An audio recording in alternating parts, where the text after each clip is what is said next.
Hello and welcome to WDR TV. I am your host Mike B, and we are crawling through towards the end of March already. Lockdown still proceeds, though there is light potentially at the end of the tunnel next couple of months. So it's a year in. It's basically a year in of COVID lockdown. We all know that. What a year.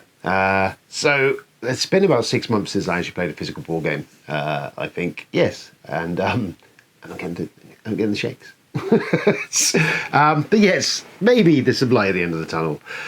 It's been a lot. This has been peculiar, hasn't it? Anyway, let's just crack on.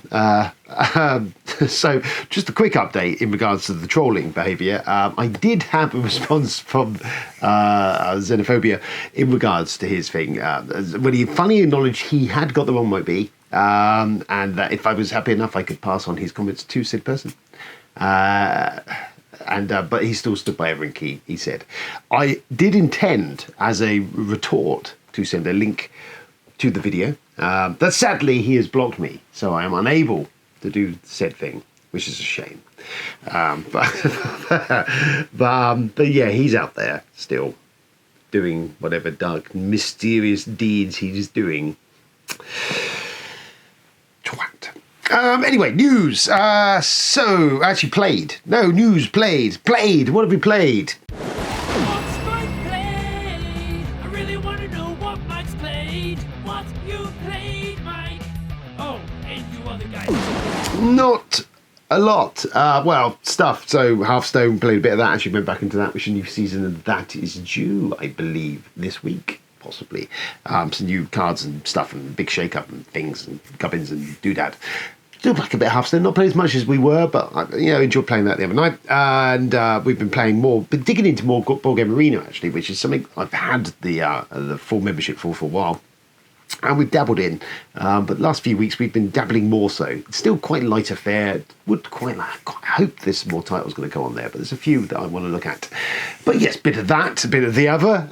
That's pretty much it for regards to that. Now we do some news. And news, there's quite a bit. So Gen Con have announced they've moved the show dates till September the 16th to 19th. So they've moved it right to late the air, which pods it on the doorstep of Essen. So if Essen even takes place, who knows? But there was potential for cons appearing this year. I would imagine a much reduced capacity. Speaking of which, and closer to home, the UK Games Expo put a post out the other day. Obviously, the dates for the show this year currently sit at end of July through to the 1st of August. That weekend there. If it happens, I need to look at my hotel that exists in the old capacity. I haven't moved yet. I need to do that if it even happens. Little bits to come out, snippets of the post they've come. They're still waiting for some proper official things to come through as to holding large events. What's required of them, stipulations and all that sort of stuff. I have faith to a point that they will do their damnedest to do a very good job. As Richard Denning, one of the creators of Expo, is an MD himself. So, I mean, they have a vested interest. They've stated that they don't want to do anything that would be reckless, that would put lives at risk. So, you know what, if there's one convention to take place this year that I feel that there has been thought and feeling behind it and sense would be this. But anyway, so that's it. They have announced. So what's gone on is the Hilton have closed around that period of time for a refurb. So that takes the Hilton out of contention entirely. The Hilton's normally uses the open gaming area, predominantly the open gaming area. They do have it in the halls, and it's always a bit quieter, but the Hilton is kind of the hub. So that won't be there this year. So it will be interesting to see how that impacts. I believe they've got about 2 halls at least. They've said there'd be no bring and buy, which is a shame because that's one of the highlights kind of it. I suppose managing, controlling that would be a tricky situation because normally that is a presser bodies, sweaty presser bodies. So it would be like the hot zone. You'd be risking everything to go in there. But yeah, they are going to have just limited cut-down facilities to everything else they normally do. Open gaming will be there, apparently, in some capacity. The trade hall obviously will be there. I will see how it pans out. By that point in time, potentially, the way things are going, is I might have had my first vaccine dose by then, possibly. maybe. I would have to take a long, hard look at it. I would love to go. I would love to support them. I've been going for many, many, many years, even if it's just for the day, maybe, rather than an extended stay up there for the entire duration this time. Maybe I think was what I would do. But I would like to go. It being safe, it being sensible, we shall see. Right, move on to more news. John Michael Garapi, he sent me a link to Winning Streak, Tales and Trivia of the 40 Most Popular Games. So it's coming to Kickstarter. I don't know the exact date it's coming to Kickstarter.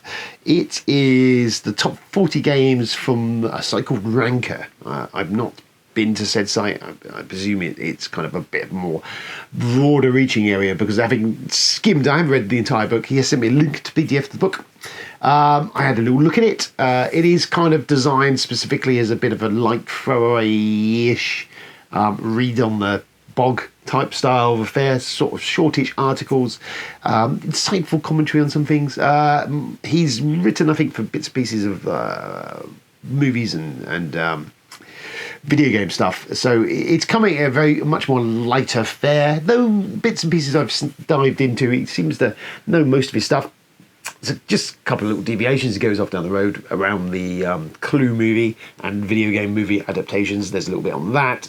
There's a bit on the ill-fated Monopoly TV show, which aired only as a pilot, I think, in the States originally, which involved a midget jumping around the board. Very bizarre. It goes into that, which is kind of like a nice distraction. And generally, it is a very light thing. It is, I suspect there will be some cause for gnashing of teeth, because due to the site that the 40 games have come from, there is a scattering of things like Monopoly and some more mainstream titles in there, sitting alongside some of the more hobby fare, and not a lot. It doesn't seem to be massively current. I think he's been writing it for a while, so I think the list he worked on has actually altered a little bit. But anyway, if something you want just to kind of read, dive in and dive out of, it looks kind of entertaining. I don't know, as I say, when it's going to Kickstarter, but it's coming up. Other stuff they've announced, Sandcastle Games have announced the second Reza Kano expansion. Not much else has been really teased on that, other than what was it? Parlay Imperia. There's a lot of thread on Board Game Geek of people discussing, well, maybe what it will be and what it could mean and whatever. We shall see. I really like Rezakana. I picked it up reasonably priced a couple of expos ago. It is from Tom Lehman, who did Tom Lehman, who did Roll for the Galaxy, Race for the Galaxy. And it's more tied roots to Race for the Galaxy. It is a deck building, engine building game, but you have a very limited pool of cards that you're playing around with. So you only have small decks that you start with, and you don't alter them very much. There's bits and pieces on the board. You can activate powers for one turn and stuff. It's a really clever little thing. It's not doing, in the scheme of things, anything revolutionary in regards to. It is essentially an engine building deck builder, but the limitations it sets upon you, and this limited deck and the power of player powers. It's a really neat little combination of stuff. It is on Board Game Arena. I've not played it on there yet, which I might have to have a look at. I don't have the first expansions on there. It is a tight, neat little game, and I really rave about it. I'm going to rave now, but it is good. It's cracking, just a tight little engine builder, deck buildery type thing.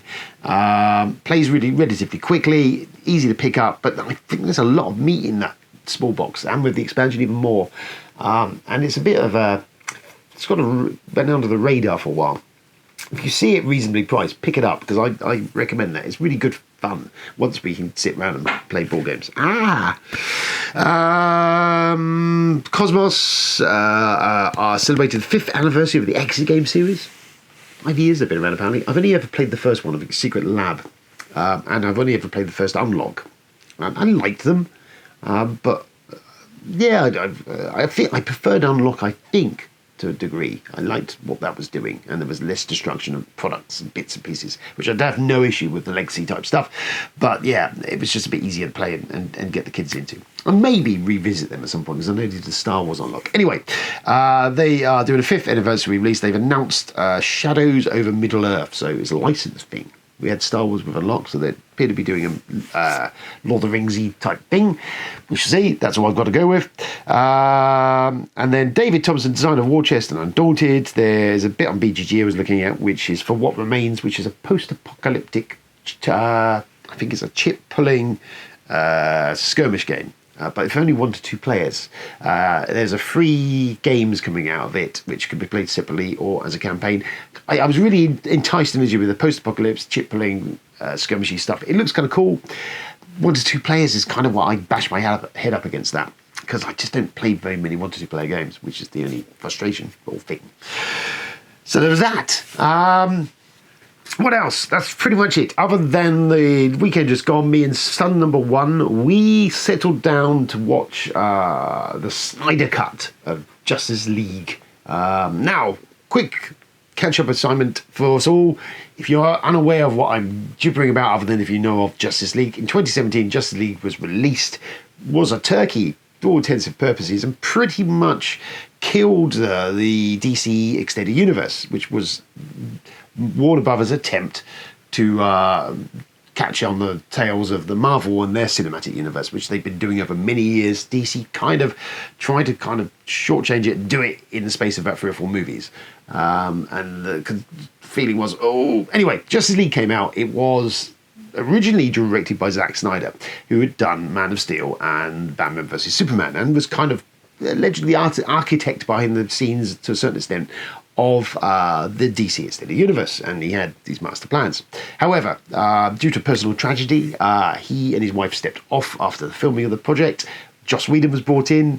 That's a whole rabbit hole we can go down, where he essentially came in and pretty much virtually reshot the entire movie, re-edited, re-storylined it, and boffed it out, and it crashed and burnt. Subsequent to that, there's been the whole Ray Fisher thing, who played Cyborg. The whole Whedon was apparently a major arse on the set, and lots of other things. There's lawsuits, all sorts of stuff. So all that's gone on. Beside that, or parallel to that, or around the same sort of time, the last 4 years, has been running the hashtag Release the Snyder Cut, where the fans were going, we want to see that. So, all of that out of the way, the Snyder Cut is Zack Snyder came back on board. He edited the movie back, took all the footage that had been kind of parked, put it all back in, re-edited it as his version of the Justice League movie. A 4-hour version of that. So, first things first, kind of how you feel about this movie is probably going to really be how you land in regards to Snyder's Man of Steel and Batman v Superman, because this always intertwined and it's all building this larger picture. If you did not like them at all, you are not going to fucking like this in the slightest, because it's more of the same. Where I sit, Man of Steel, I thought was an interesting. I enjoyed it. The ending was a problematic, just regarding the destruction of a city, and Superman was kind of. There was a whole bit of thing on that. I don't know. It started well, but kind of lost a bit of momentum towards the end and got all Snydery. Batman v Superman, Dawn of Justice. The theatrical version is just nonsense, really. I do enjoy the extended version of it. Again, it's about a 3-hour movie, I think. It's clearly is owed to a certain point of Dark Knight Returns. I think we covered this earlier. There is issues with Snyder in that a lot of his style over substances stuff, definitely to a certain extent, and a lot of slow-mo and a lot of ponderous. But to be fair to him, to a certain extent, and I do love his Dawn of the Dead remake and some of his earlier stuff, at least there's a bit of artistry to it. I kind of get. Maybe it's overdone a little bit. So I quite enjoyed Batman versus Superman. What I really enjoyed of that was Affleck, the Batfleck. I really thought Ben Affleck was a bloody fantastic Batman. He looked the part. He had that more comic book feel to him. But just didn't really. It's a really shame that due to the fallout of all this, he never got to be in his single Batman project. I would have been interested to see what that would have been, because I think potentially there was options there. The whole point of all this was that Snyder had an overall game plan regarding this series of movies. He was setting up this DCU, and Superman, Batman v Superman, all kind of building this story, and there was a lot of issues with the Batman v Superman, because Batman in it was a bit of a sociopath, a bit of a fascist, Frank Miller-y really to the extremes, and not really the detective that everyone was like, well, that's not really our Batman as such. He's kind of like Dirty Harry Batman. So Snyder had always said the idea is a redemption arc for that Batman character. Justice League was the first step in that it was all related to the Joker who had killed Robin off camera. This has all happened as backstory, which whether you were not in, there were subtle Easter eggs planted of that, and that this was a redemption arc for Batman that would play out over the next few movies before we become much more the Batman that we knew and loved rather than the version we first meet. So it's a long game. The problem was it kind of got its legs pulled out from underneath him and didn't happen. So all of that out of the way, Justice League. Okay, cool. It does a lot of really good things. It is very long. Ray Fisher has a massively more expanded role in this. He's kind of the central character almost of this, whereas if you've seen the Whedon cut, he's barely there. Again, Flash as well has got some more scenes and plays a much more integral part to the movie rather than he does in the uncut. And we get to see more Bruce Wayne and Ben Affleck doing his thing and a bit of Alfred in there. There's some really nice scenes and sequences. It is great as such. If this had come out back in 2017, they probably would have been looking at a whole different run from there. We may well have got this DC Extended Universe. And to a certain extent, having watched this and with this movie, this would have helped tremendously in cementing that, and people would have got what was going on. But it does, I acknowledge, mean that you have to be a big fan and invested at this point in time. Put that aside, I'm a big DC Comics fan. I was always a big DC and Batman reader. I've got years and years of comics of it. So I was fanboying over this. So there was issues with it. It is too long. And there is stuff definitely in there that could have been lost and still tightened it up. There's kind of a not happy. There is a happy middle ground between the Whedon's whiz bang fast version and what Snyder did. There is stuff that could have been dropped. Lots of ponderous shots. Lots of Aquaman pulling his shirt off a lot. He does a lot of shirt pulling. There's definitely some throwaway stuff in there that does not need to be in there. And I think it been cut down to maybe a 3-hour cut, because I imagine there's probably a good hour worth of chunk and some of the over stylizations dropped off and there's a lot of slow-mo. If all that been kind of tidied and trimmed up, I think actually that tighter, and I say tighter at 3 hours, would have probably been really a game changer for DC. It would have definitely, I think, hit with enough of that fan base to go, oh yes, we want to see more. Definitely after watching it, I really wish we could have seen more of the DC Extended Universe, which at this present point of time, according to the higher execs of Warner's, is dead. They are no longer following that and releasing more of these individual standalone stuff like they did with Joker and the forthcoming Batman movie with Robert Pattinson. So there we go. I don't know. That's a really thing. If you're, as I say, invested in any of that sort of stuff, then yes, I think you will enjoy it. Bear in mind, it is bum numbing. It is 4 hours long, though it doesn't really drag. To be fair, it moves along. There is a few of these ponderous moments, definitely, that go on a bit. But on the whole, I enjoyed what it was trying to do. Maybe it was a bit grey, a bit dull. There's not the whiz bang of the Marvel movies, not maybe the excitement of the Marvel movies to a certain extent. But for what it was doing, it's a bit dour, yes, certainly. But it's got a good story. You got the return of Superman, which is much better handled. You got these other characters playing bigger roles. There is a storyline there, and it just takes its time to breathe, and it's quite nice. So yeah, there we go. Really, I will say I enjoyed that. I really enjoyed that, actually. It's not one I'd revisit many times. It will be interesting to see the fallout following this. Are Warner going to maybe change the plans if there's enough of a calling of this, there's more of this? I'd be on board for a bit more of this Snyderverse thing, because I quite like to see a bit more of the Batman and stuff. I think we're probably in Cloud Cuckoo Land now with Affleck. I think he's walked away from the project, though he is turning up again in the new Flash movie that's coming. So anyway, yeah, so there's that out of the way. If you were enticed, as I say, if you like those, then you might like that. If you didn't like them, you're definitely not going to like it. And that's it. I think that's it for this week for the minute. Charlie's video should be out or coming out very soon. He does an unboxing of Dreadlands and some other bits and pieces in there. There is his... well, there's that. Anyway, that's happening. I think that kind of brings us to the end. I've got other stuff to do. I'm sure at some point I'll do more videos. Thanks for tuning in. That is us for the minute. Have fun. I'll see you soon. Stay safe out there. I've been Mike B. This has been Who Does Rolls. Go and look at the website and links all at the bottom for stuff. And that's it. Ta-ta.